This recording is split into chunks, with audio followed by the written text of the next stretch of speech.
Hi, I'm Luke North with WJ Titan, and you are in the lab.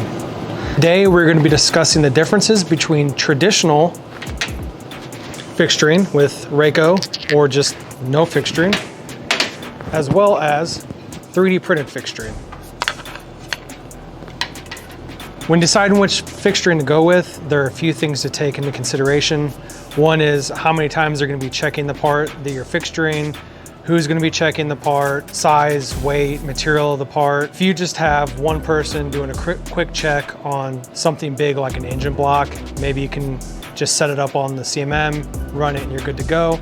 Sometimes you may want just simple Rayco fixturing like this just to kind of hold it square on the machine. But sometimes you're going to come across some things that are a lot more challenging to correctly fixture, to get repeatable data, to set up easily if you have multiple shifts and multiple people running parts continuously.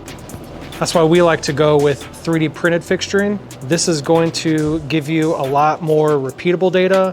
It's a lot easier to set up if you have a bunch of different people with different levels of experience. And one of the biggest things is ease and time it takes to make changes. If you make a change of the part, you need to make a change to your fixturing. With 3D printing, you just make your change in the CAD, throw it in the printer, and you're good within a couple hours. Sometimes more traditional things like getting something machined to hold apart can take weeks or sometimes even months. Another thing I really like about 3D fixturing is the ability to add things into the fixture itself, such as heat inserts to put clamps in, or you can put little things like this slide in here.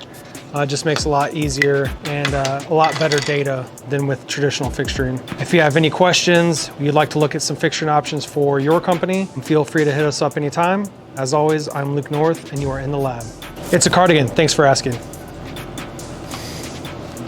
Good.